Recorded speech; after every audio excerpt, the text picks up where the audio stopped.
Then we will use this code book to feed the transformer. As you can see here, different vectors like 1, 42. Then, like in the transformer, we try to find the using the previous information to predict the next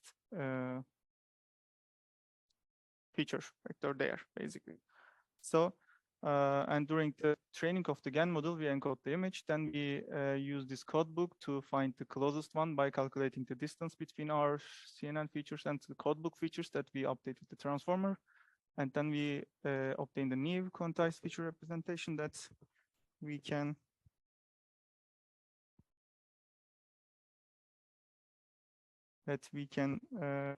obtain this quantized feature representation, and then we can use the classical CNN-based decoder to obtain the image. And we simultaneously, or at the same time, actually train the GAN model and the transformer model. So it's not like pre-trained model that we first learned and used at least in this paper. They train together.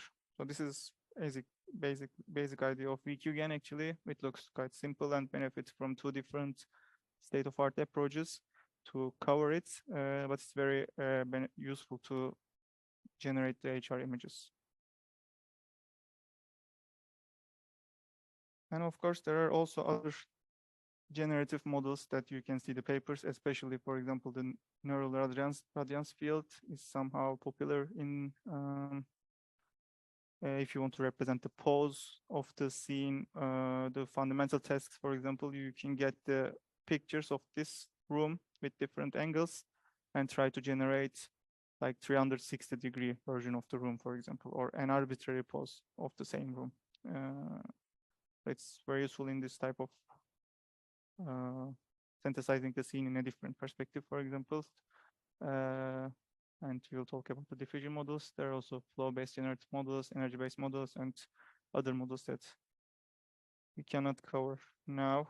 And also, if you check the history of the generative models, in 2013, with the variational autoencoders, which you can see that the images are grayscale, the generated images, very low resolution, and quality is not good. Then they introduced the GAN in 2014, which also kind of low resolution, and quality is also not very good. And then we have pixel CNN, pixel RNN, and then novel GAN models, big GAN, style GAN.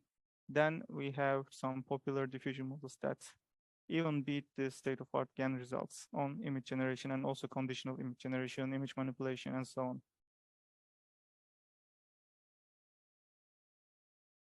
So what can we do with the diffusion models? Actually, since it's also a generative model, we can do every type of tasks that we talked about it before in GAN or in the introduction of the generative models presentation. So you can generate an image from noise, or you can generate the image from noise with a condition, with respect to a condition. That condition could be a class label, text embedding, or even another image, segmentation map, and so on.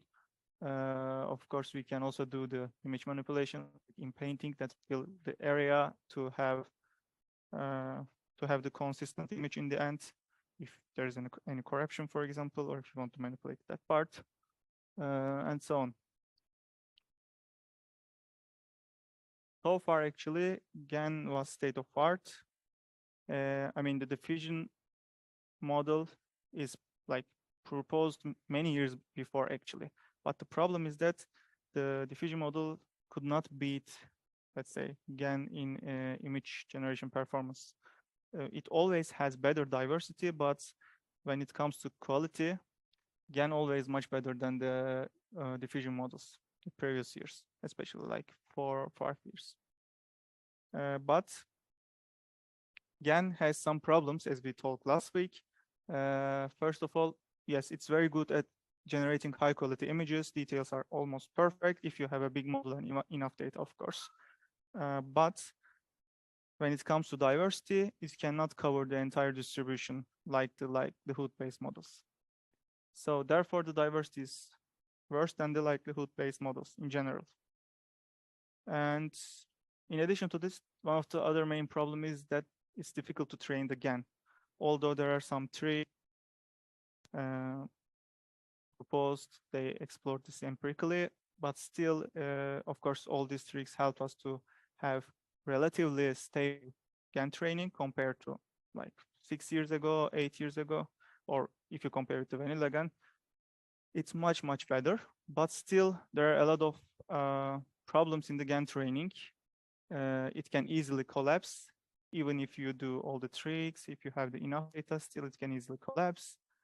And the hyperparameter selection is quite sensitive to have the balanced distribution or even for the performance of the approaches. And generator and discriminator should be balanced. And because of that, you have to be careful if one of them will converge faster or will converge slower, then there will be a problem in that your other model cannot converge very good. For example, if your discriminator learn faster than the generator and generator cannot find a good way to update the parameters to increase its performance, because discriminator is so powerful that always easily distinguish the generated data and the real data, or other way around, if your discriminator is really bad in the beginning especially, and if your generator can fool the discriminator with some, let's say, garbage or not very quality images, then also it will be very bad for your entire training, and you will not reach the optimal approach. So all these drawbacks, especially the difficulty of the training and lack of diversity, make the GAN difficult to easily scale and update for other domains, other tasks. So as I said, there are some tricks, like for example, using the LSCAN-based discriminator makes the discriminator training more stable. Then it also helps your entire training, or using spectral normalization to restrict the weights in the discriminator can also help you to have this more stable training. Of course, they also empirically found out that using strided convolution in the generator instead of in the encoder, and also in the discriminator instead of convolution plus pooling works much better. And also in the decoder, they suggest to use the transpose convolution instead of the convolution plus upsampling. And if you have labels in your training, for example, in the binary classification, we talked that you have real and fake labels, as you can represent as 0 and 1 in the binary classifier. So if you, for example, randomly smooth it, like instead of 0, you can use 0.1, 0.2 as a label. And for the real one, you can use 0.8, which works as a regularizer for your network.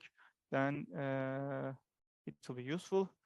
And in general, if you have some conditions, labels that you think that it will be helpful for your task to increase the performance, just use it. Actually, so far, likelihood-based models, as I said, some quality problems that you cannot change with GAN to use it, because the quality, actually, of course, diversity is also important for us to synthesize in a wide range. But if you have some quality problems in the generated samples, then it will be a nightmare, because in the end you have to achieve a real natural image that even person cannot distinguish from the real image. This could be, you may just use the image directly to show some things, like for example, image video manipulation models that should be realistic, or even if you with your model like a data augmentation or other approach, then also it should be high quality to represent the domain, task, or image better. So because of that, quality is so important. And also the other accept variation autoencoders like the diffusion models and other models have some slow sampling problem, which we will see in the denoising diffusion probabilistic model. It takes so long to sample images from noise. But of course, then they introduce new approaches to make it faster. We will also talk about them. But after they improved the diffusion model, now we can still have high diversity, but also we can synthesize with the high quality that we overcome the performance of the GAN on benchmark datasets. for even image generation, but also for the conditional image generation and image manipulation, like a lot of tasks that they compared, and almost all of them, the diffusion model can surpass the GAN performance on quality of the samples. And since the diffusion model training is more stable compared to GAN, we can easily use this diffusion model for other domains and other tasks without suffering from mod collapse or other stability problems. So first, I will start with the denoising diffusion probability models, which is one of the most important papers in the diffusion model literature. So here you can see that we define two different processes, the forward process, or you can also call it diffusion process, and also we have the reverse process, or you may say that denoising process. In the forward process, the idea, well, we have the image, as you can see in the beginning of the figure. This is just a regular image from our training data. And in each step in the forward diffusion process, we try to gradually add noise to the image. So each step, it will have more noise. And then in the next step, next step, for example, we will use the previous step only to add more noise on it. So each step depends on the previous step. This makes it Markovian chain based approach. And in the end, like you can choose this T step, it depends on you. Of course, they propose some T, for example, for the DPM, they suggested 1000 step to do that. And in the end, you will achieve a random noise, kind of like there is no information anymore from the image in the beginning. So this is the forward process. And in the reverse, you try to denoise the image a bit in each step. Then again, each step depends on the previous step. And after the same amount of the step, 1000, your goal is to reach the original image. So here, adding randomness in distribution.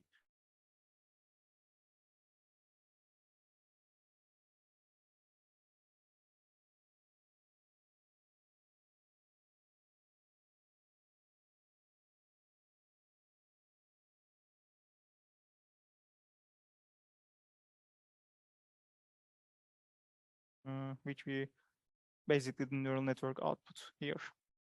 And this makes the approximation tractable. So this is our formula, and now we can write the distribution of this qxt minus 1 given xt x0 like that. So we have the mean and covariance matrix value here, the scales here, but now we have the tilde here, and we have xt and x0 as an input to the mean. So why? Because like now this is kind of different distribution that than the without x0 it was different distribution, but with x0 now it should be different mean and variance scales here. And this condition on x0 makes it tractable. So and it works like a reference during the calculation of this KL divergence while evaluating the approximated noise.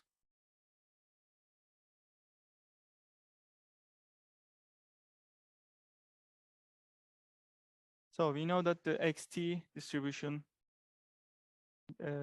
predict with qxt given xt minus 1, which is the forward process. Then for xt sampling, we can represent it like with alpha t, which was the 1 minus beta t, which is the variance schedule that we predefined in the beginning. And we have epsilon here, which is the random noise that's sampled from the standard normal distribution.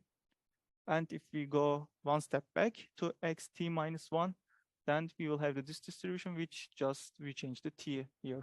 So an xt minus 1 from this xt formula becomes alpha t minus 1, which is the previous time step schedule. So we also know that with the reparameterization trick that we can sample xt diagonal from x0 by benefiting from alpha t bar, which covers the all previous variance schedules together. So we will use all these informations and also we have this formula here from qxt minus 1 given xt x0, we obtain this. And if we derive this with the previous page's formula here, then we will have the below distribution, which is the mean and covariance matrix are parameterized by theta, theta, and yeah, this is actually what it is.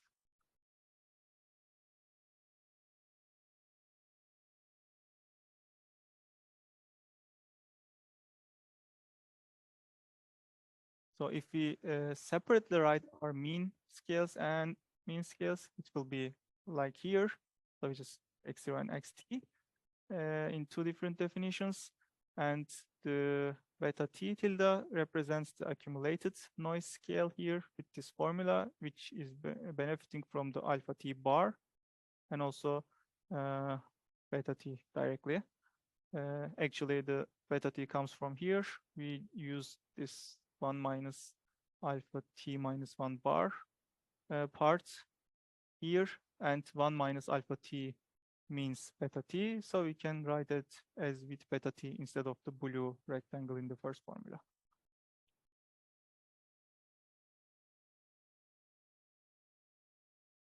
So then again, thanks to a parameterization trick, we can rewrite the xt formula like this below to have the x0 from this.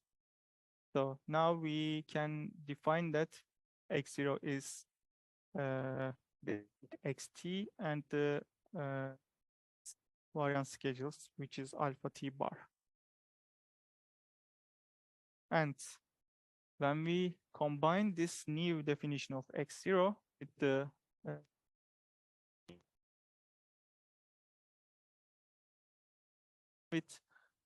this one, then we will obtain the final mean, which is not, there is no x0 anymore because we can represent the x0 with alpha t bar and xt. So our formula becomes this with only xt input and without x0 info inside the formula, inside the mean scale.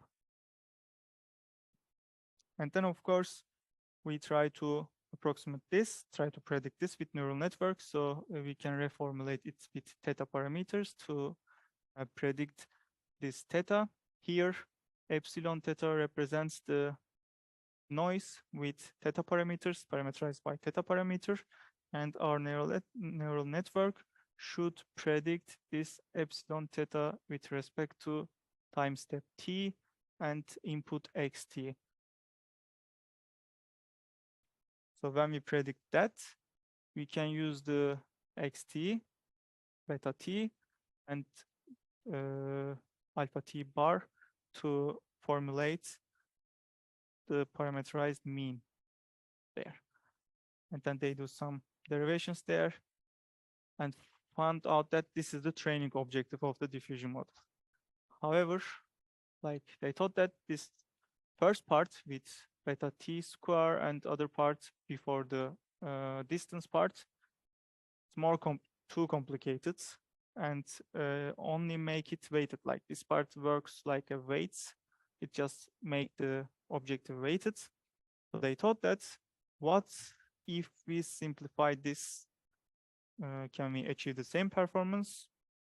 They investigated this actually and just get rid of the weighted part and only keep the distance part. And they realized that this simplified one is even much better than the other one. So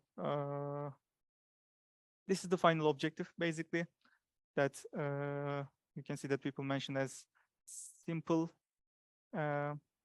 diffusion objective or simple or reduced variance lower bound, but basically the simple loss function, which is mean squared distance between real noise and the predicted noise.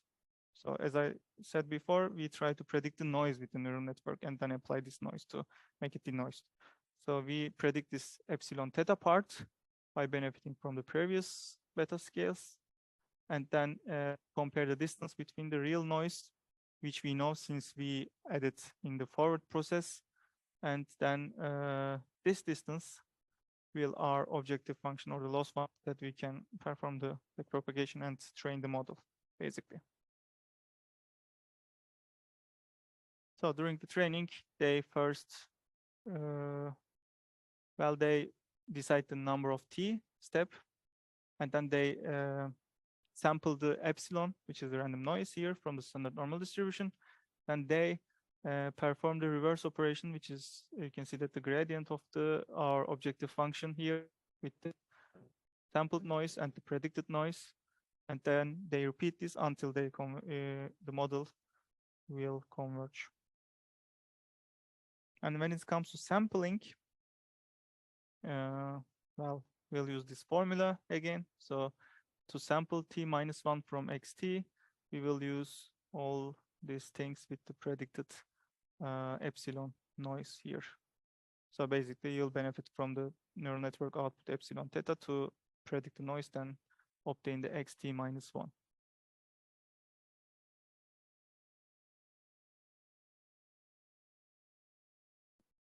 So, but how can we define the diffusion architecture to perform this task?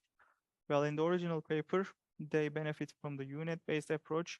UNet is just like encoder-decoder network that you first downscale the image and then upscale again to reach the same image. Or you can, if it is autoencoder based, or you can of course produce different output like the modified version of it, or it can be some segmentation map from it. Actually, the original UNet was proposed for medical image segmentation. So they benefit from this, and they try to get the input from xt and produce the noise at xt minus 1. And your noise output will be actually in the same size with the input image. So it will like the image style noise that you will apply to your image to get the denoised version of it. And they will use this in each time step t. So in each t, you'll have this network. And you'll have 1,000 steps in the TM, and you'll use this for 1,000 times to achieve the x0 from xt, which I assume you can imagine that why it is not efficient in terms of the sampling speed. But of course, in each time step, we don't use a different weights. We share the parameters through the different time step t, and we provide the position. We need to encode the position of it, like in the vision transformer, we encode the position of the patch on the image as positional encoding. And here we also do the same. We basically give the time step t, and then of course we expanded the upsample it to be suitable to the input size. And then we use this, our network will know that in which time step that it tries to predict the output noise. Yeah.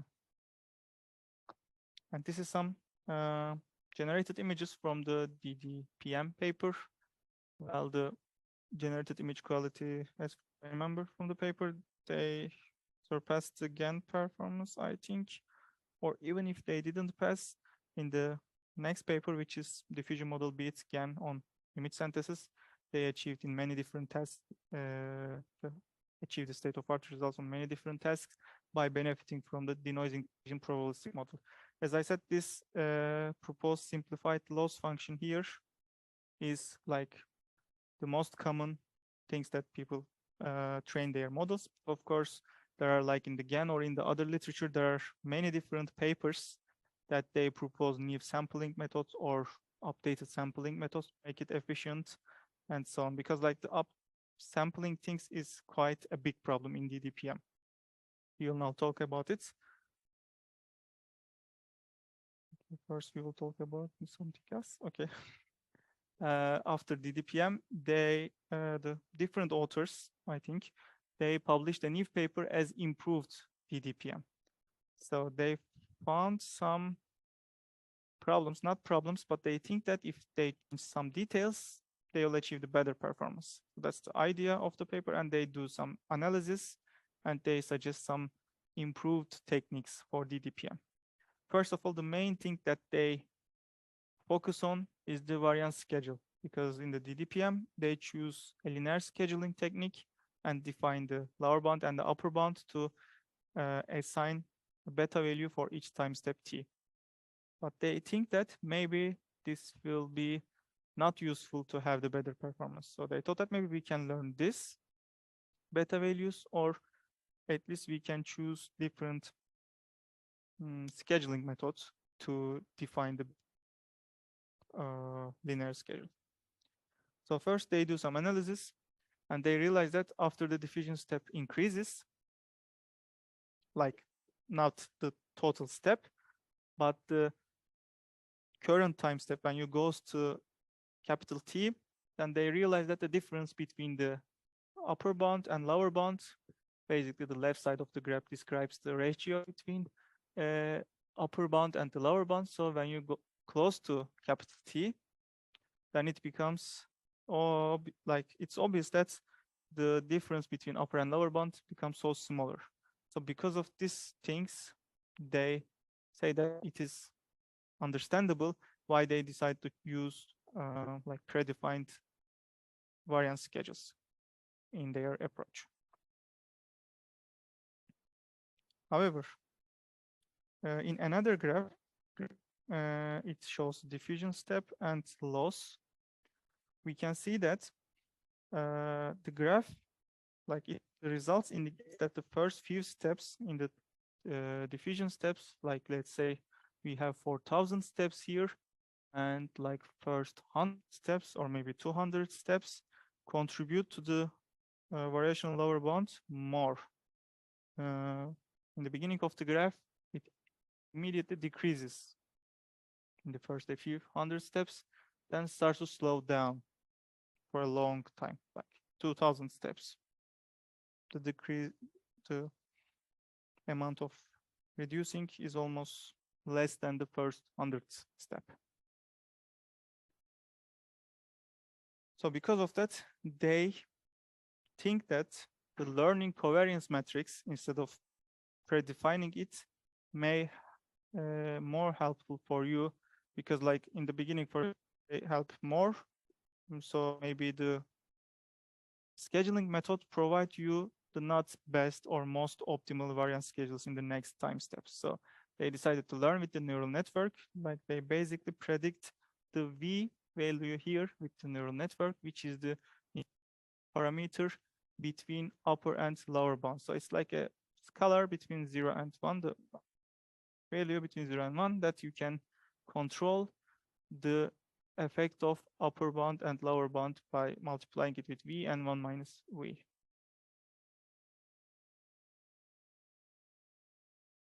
So with the neural network will produce this output, and they so they also another problem is that actually after they predict this V value to learn the beta or predict the variance schedules for the corresponding time step, or the covariance, sorry, the covariance, let's say, cannot use L simple, because this L simple, you can remember this formula. Well, we don't, we cannot learn covariance matrix with this optimization. So they introduce a hybrid objective, which is the combination of the simple loss and the variational lower bound loss, they say, and that they combine just these two loss functions, and they introduce an alpha coefficient to control the effect of the second loss function, but they choose this small, like 0.001 alpha value here.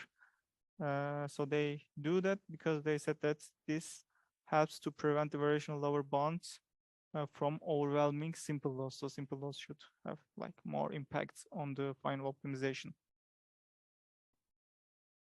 And then this L, the second part of second loss function here, will help to guide to the covariance matrix here, and L simple will be our main source that predict the mean and has the more effect compared to covariance matrix prediction loss, let's say.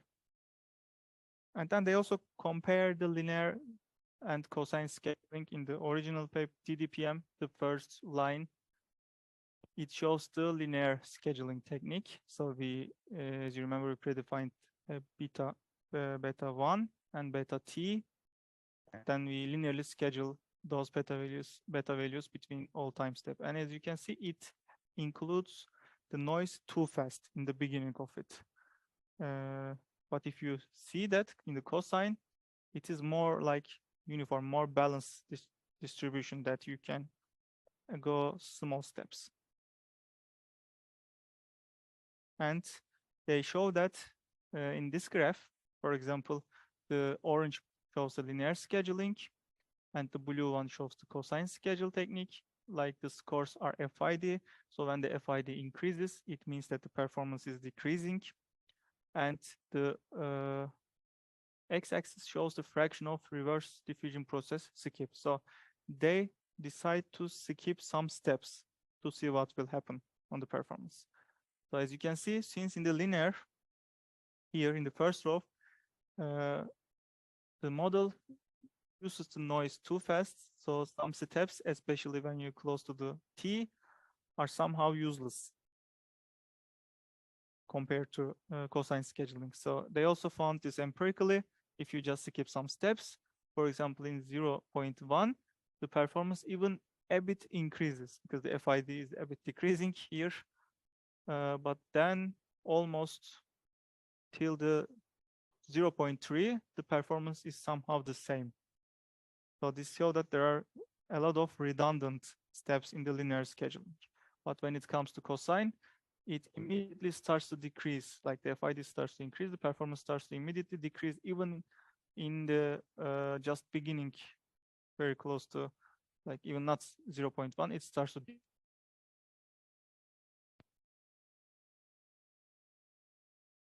The performance here is lower than the performance on the linear scheduling at 0.3 fraction. So this also shows that the cosine scheduling is much more balanced, that help us to have efficient steps in the diffusion process.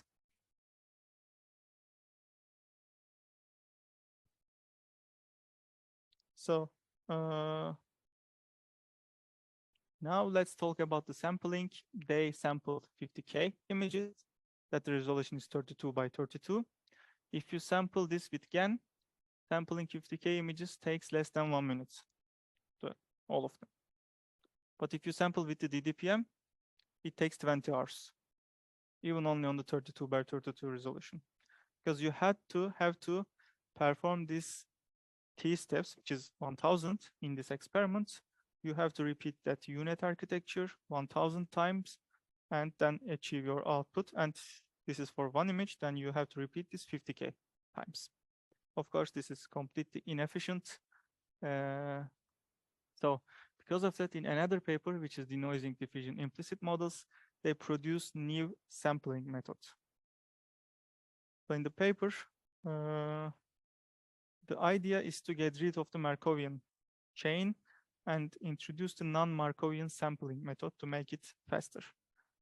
The training, it will be the same. That's a good part of this method. So you can use the DDPM to train your model.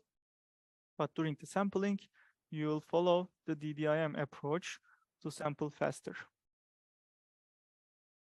And in the experiment in this paper, it is between 10 times to 50 times faster sampling. And of course, then, like, for example, in the latent paper, I will have a table. I'll show it, like people even can synthesize the images in 10 steps only during the sampling part. Of course, you may lose some quality, depends on your rate, but it's much more efficient. So this is the sampling formula, basically. It's kind of similar to the DDPM, but there are some changes. We can generate a sample xt-1 from a sample xt here by benefiting from this formula. And we have the predicted x0 here, the direction pointing to xt, and in the end, we have the random noise. So the epsilon t here is a standard Gaussian noise that independent of xt, and they will use some coefficients here between, by changing it, they can decide whether you will sample the DDIM or DD DDPM. That's the definition of a sigma t, which is actually square root of beta t here. Yes. So in this one, here we have the randomness here, like epsilon t, and the coefficient sigma t, which is, as I said, square root of beta t. And when we choose sigma t as 0 for all t in the diffusion process or the reverse process, or the sampling, I mean, the forward process becomes deterministic, and the coefficient of the random noise becomes 0. So there will be no random noise in this case. That's why it is deterministic, not stochastic anymore. And then when you make this deterministic by get rid of this random noise by assigning 0, the name of this model is implicit probabilistic model. And since they train the network with DDPM approach, which is denoising diffusion probabilistic model, but sample with implicit probabilistic model, they call the method as denoising diffusion implicit model, TDIM.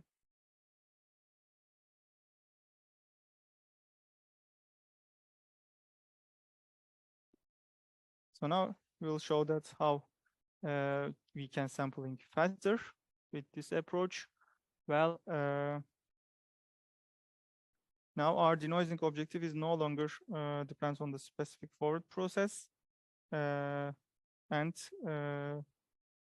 we have T steps in the standard sampling method, and now choose subset of them. For example, in the forward process and learning, they'll use the T 1000 itself completely, like in the DDPM. But when it comes to sampling, they skip some steps. They'll decide a subset, which also shows as here with subset T of our 1000 step. So we'll only use this subset to perform the sampling. And they call this a sampling trajectory. And of course, if you choose this length of the sampling trajectory, which is this length of this subset T, if it is much more smaller than your real T, then of course you'll gain a lot of time to perform the sampling. So it will be really effective. And as we talked, actually, if you choose the coefficient of, if you choose the sigma T as 0, then you'll get rid of the random noise and it becomes DDIM, implicit model. And if you choose this value as 1, then you'll see from this formula that you'll use the beta variance schedule in your sampling, and it becomes DDPM. So that's another very efficient way of this, very efficient feature of this DDIM. So you can choose whether you just train your model with one approach and without retraining it, you can do DDIM or DDPM sampling, just this choosing this coefficient. So it's very flexible things that you can control your sampling. And if you choose between 0 and 1, then of course you can decide the effect of DDIM and DDPM way. So it's like interpolation. And this shows some results on CFAR10 and TELEP-A dataset. So this 1000 step here is the original DDPM scores. Like just follow the DDPM training way. So you can see that we have very good FID scores here. But if you decrease the steps in the DDPM approach when the coefficient is 1, you will lose a lot of performance from 4.7 to 41 in FID in 10 sampling. If you just decrease to 100, then you'll also lose. But when it comes to dataset, the performance degradation is much more larger, even in the 100. And if you just go to 10, it's again very bad, the performance. when the one it is. But if you just choose the DDIM sampling, you can get the same FID score with 10 sampling that you can get the same performance in much more sampling step in the DDPM approach. Or if you, of course, make it closer to the DDPM, then you'll see that the performance increases more, of course.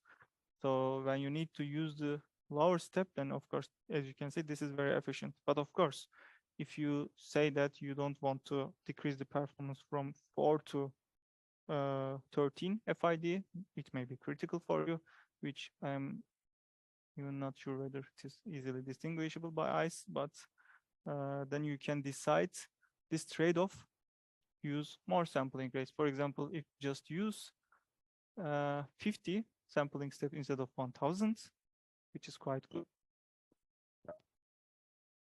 Or even other in scenario. So as you can see, if the performance is so critical, then choose 100 steps and still have the same performance.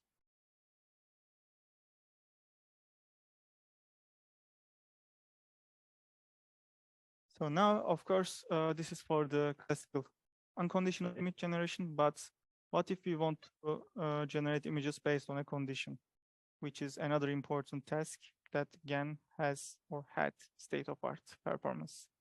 So we have to inject the condition to the diffusion process. For this, now we'll talk about a method that was proposed in diffusion model speed GANs on image synthesis paper.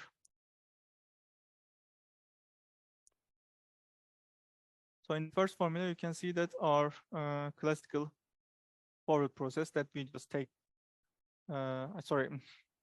our reverse process that we take the xt and try to predict the noise at t-1 step to be able to achieve the image in t-1. So we will inject the condition here. This is class label, the most simple condition in our case. And now, in order to predict the noise, to have the xt minus, so not only xt. So now we have to predict the noise with respect to xt and condition. So you can see that this condition should be there and time step in each time step. Of course, this condition does not have to be the class label. They also test the image, text, and other things, or in the follow-up papers in the text-to-image generation models with diffusion, they use the text as a condition. But yeah, basically we represent the condition like that. Then we try to learn this. Now we have the condition here. That's the only difference between it. And when we do some derivations, we'll achieve this formula, and we don't need the p theta y because there is no gradient for class label there. So we can simplify this final formula like that, which we have p theta xt and also class label approximation based on the data.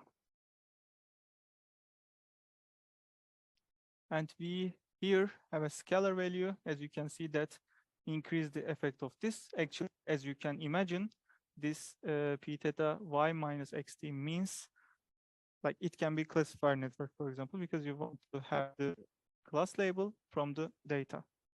It's just a classification network, let's say. And we have this S parameter in the formula that scales up the gradient of the classifier, because empirically they found out that like if they choose S as 1, then the effect of condition on the diffusion process, on the diffusion model, will be less than they expect.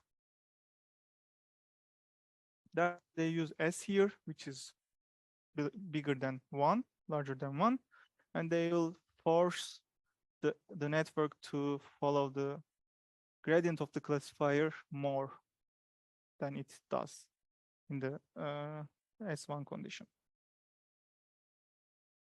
So as I said, for that part, you can use a classifier. So each time step t, you'll get the image xt, try to classify it and see whether you can classify your image correctly or not. So you'll just use the probability of it, because theoretically you should be able to classify your xt image because the model should follow the condition while denoising it, so you can somehow gather the class condition information there from the image.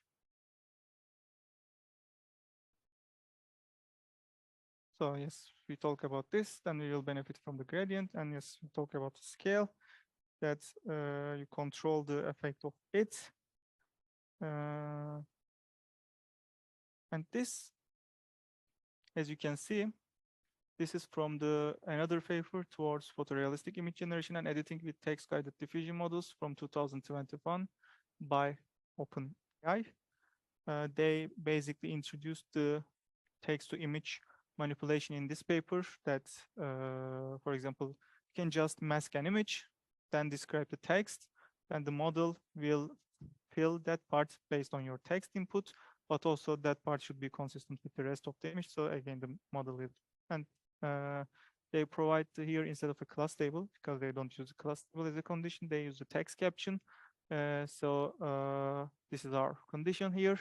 And in the second part of the formula, of course, we have to inject the text embedding to the network. So they use a pre-trained large-scale text encoder for this and use the embedded representation as a condition to the diffusion.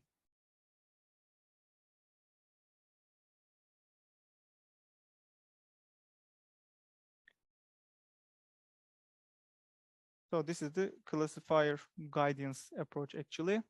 They are not one approach. This is the first version of this class conditions that in oral formula, we have the theta parameters, which are reverse process that we try to use with the neural network, and we have phi here, which represents our classifier here, p phi y given xt.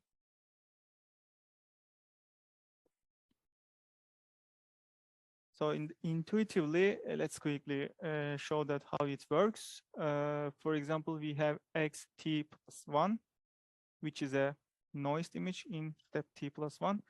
And this could be the representation, 2D representation on the space, which is the mean and the covariance here.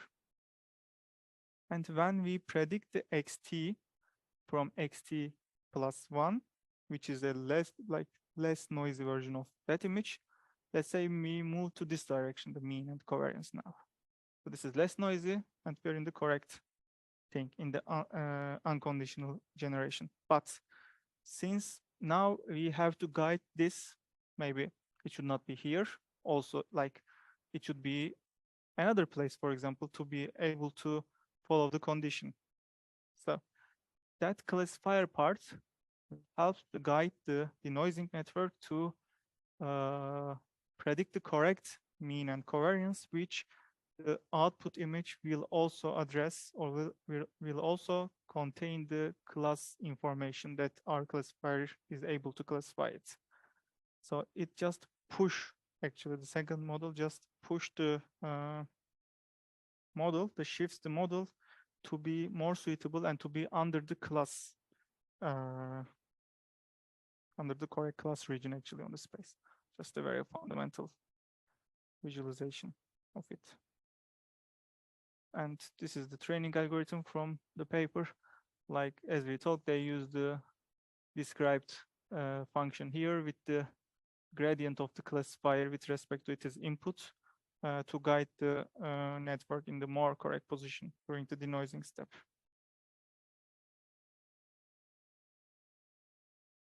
So, but there is always but.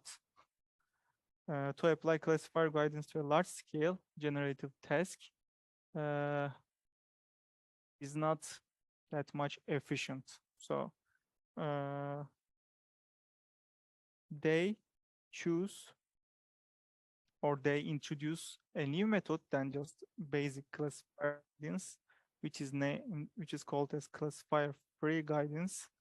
So we don't use the additional classifier model here to guide it. We just train a conditional diffusion model and unconditional diffusion model together. So we will control the effect of condition on the network by coefficient S without retraining. As you can see, the epsilon theta, which is our predicted noise by the neural network, the first one, epsilon theta xt given y, is conditioned on the label here or text. Or we have 1 minus s, the unconditional diffusion process, which is epsilon theta xt. So during the, for example, inference, you can change this s value to control the effect of condition on your generation. Of course, if you like, you can completely synthesize the conditional image based on your condition, or you may think that the condition is not very critical. Okay, it's nice to follow up a bit, but I also want to have the diversity more. Then you can make it balance as that you can benefit from the unconditional and conditional network. So as you can see, there is no classifier network here. And in the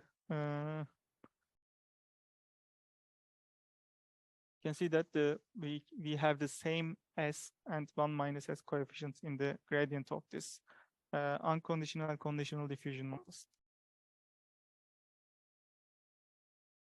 So they just use a single model, just arrange the effect of the condition with this s coefficient.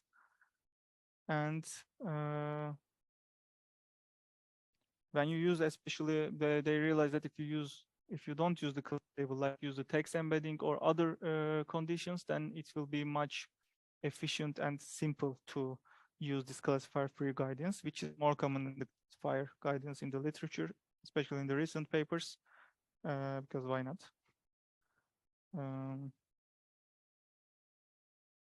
Yes, in Imogen paper, which is from the Google about the text-to-image generation, they also found that this classifier-free guidance help you to have better image-text alignment than the classifier-based guidance.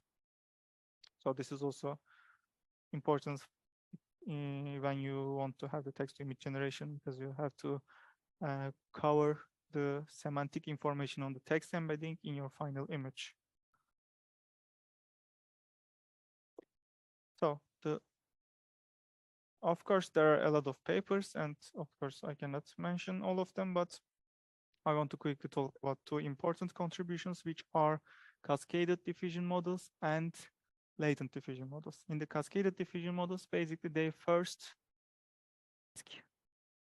as a class conditional, for example, this is the text to image generation, for example, you just learn the text to image generation, and your output is 32, your images are 32 by 32, actually, in step.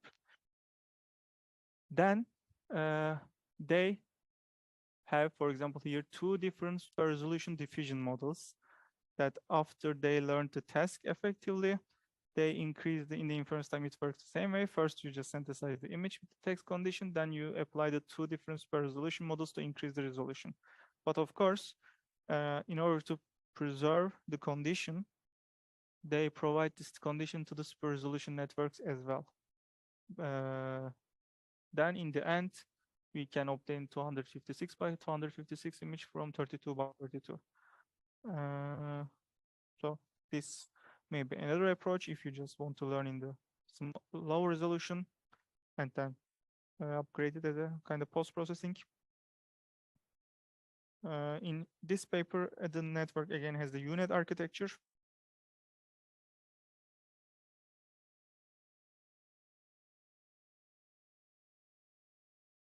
So using this approach helps you to have less error, because we also talk about the similar approach in progressive GAN, that when you learn in low resolution, it is more easier for your network to focus on the global structure, which helps you to represent the text semantically here. But when you directly try to learn the high resolution synthesis, then it may be more problematic, since you have to cover the global structure semantic representation, but at the same time, you also have to, your model also has to focus on the small details of the image that makes the image much better, the details. So because of that, using this approach alleviates the task difficulty.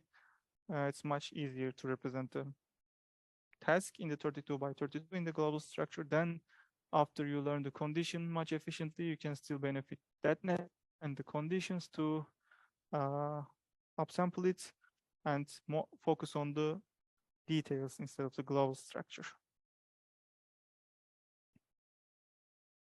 And then we come to latent diffusion models, which is probably the most famous one, maybe because like it's based on the original latent diffusion paper, is like the ancestor of the stable diffusion model, which is very, I think, popular. So normally in the diffusion process, we apply in the pixel level, in the high dimensional space. We get image. Of course, we have unit architecture in each time step, so we downscale the size, but we again upscale the size. So the noise prediction inputs in every steps have the same resolution. And as you can see, this is not the most efficient way since we are working on the data. So this makes the entire process slow during the training and during the sampling, and also make it expensive in terms of the hardware. Like they provided some details about the training times, and it was like depends on the data size and the task, of course, but like they talk about hundreds of GPU days. Like for one task, you need to train 200 days on like V100 GPU, and it's like only a small amount of people in the world have this hardware, which are mostly companies. So because of that, they decided to, they talk about that why we cannot do this in the latent space instead of the pixel space, which will be more efficient and much more faster. So first, that's the left image shows the fundamental idea. Instead of working on the image space, you will have the latent space, and we will do all adding noise process and denoising the processes in the latent space. And in the beginning of the process and in the end of the process, not each time step, in the beginning of and in the end of, we will have an autoencoder network that first encoder encodes the image. Then we will work in the latent space noise with the reverse operation to 0 step, then use to reconstruct the image. So actually, it's very reasonable suggestion. Then first they encode the image, as I said. Then perform the forward process with the no changes like the DDPM to achieve the noise. Then go back from noise to X0. So encoder unit-based architecture to predict the epsilon theta, which is our noise, predicted noise. But as you can see, they also they use the unit architecture. So they also encode and then decode the latent representation. But before, input of this unit architecture was the image, and the output was the noise with the image size. But now we are working on the latent size, which is smaller than the image and much more efficient. And you can see that some self-attention layers here, the cross-attention layers here. Sorry for combining the condition with the image, then that we will see in this slide or next slides. Yeah. Then when we finish it, we have the decoder here to upsample the latent distribution to have the image itself. And here, this is the full model. So they use these cross-attention layers to inject the conditions. As we talk in the conditional part, we have to provide this condition to each time step t to predict the noise with respect to condition as well. So they come, as you can see, they tested the semantic map, text description, presentation, even images as a condition, and we have the encoder here that we obtain the embedded text, image, whatever we are using, and we provide this embedded representation to the network.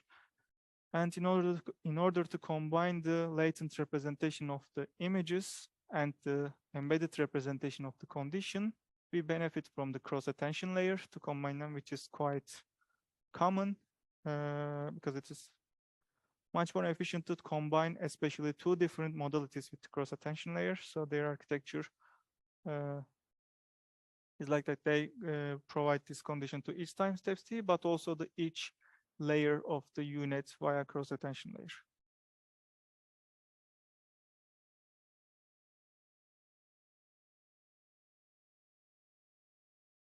So the upper formula, LDM, the loss of diffusion models that we talked before. We have the ground truth noise and the predicted noise here by the neural network, and we calculate the mean square error. In the latent diffusion model, the loss function is almost the same. Of course, they updated it a bit to be able to use it in the latent space. So now here, instead of x, because we don't use the x anymore, we have the encoder here that it takes the x and provides the embedded representation. Then time step t and the epsilon is the same. And in the neural network that is supposed to predict the random noise, predict the noise here, also takes the latent representation at time step t instead of the image at time step t.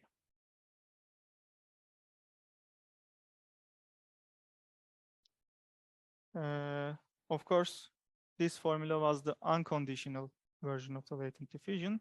In order to have the condition here, in order to represent the condition here, we again have the encoder to get the latent representation of x and also provide the latent representation at time step t to the neural network to predict it. But we have an additional input there as it's also encoder, but the encoder that is responsible to encode the condition here.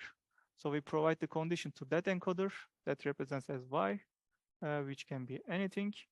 And then we encode it and provide this encoded representation, the embedded representation to our neural network to predict the noise.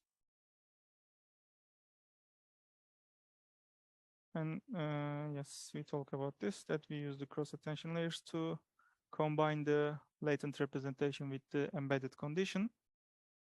And now there are some images. This is the unconditional image generation on FFHQ and charges datasets, which are common in the literature for the image generation perspective. And of course, we can have the results from the conditional generation. The first condition is just shows that it has the bounding boxes and the labels for that bounding boxes that we provide the left input, and we want to have an image that has the corresponding objects on the corresponding position that we describes with the bounding boxes. And so this is the condition here for our network. This condition, of course, can be the text. It's very good to synthesize very diverse images, the diffusion actually.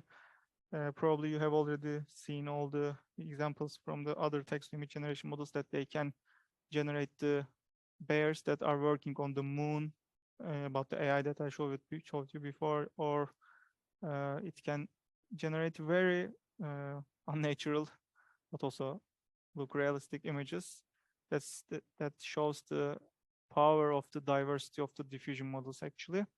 And you may see that there are a lot of this type of samples that contains the text in the image. Well, this is kind of popular task that they like to show it because especially in the previous text-to-image models, one of the most difficult thing in the text-to-image generation to represent the text in the image. Although you provide it and ask the network to represent it, it generally generates the wrong text, which is somehow also here the case in the second image, for example. Instead of latent diffusion, it is latent diffusion, something like that. So it tends to do a lot of mistakes on the text representation on the scene. So because of that, they like to show the performance on this, which is quite good compared to previous models actually. And we can also provide the segmentation map here that each colors represents a different class, as you remember from our first vision lecture. And the network is responsible to generate this. Of course, this only shows the label. For example, if you want to have a different style, you can also provide another image as a style condition that the network apply that style to this image, for example. And of course, the super resolution is also very popular with diffusion models. It's very accurate on this task as well. And yeah, that's all from my side. I'll put some resources in the end of the presentation that if you're interested in, you can go through it. Like, it's very big area and interesting area, but at least that's what the fundamental idea behind the diffusion model. Yeah, thank you for your interest.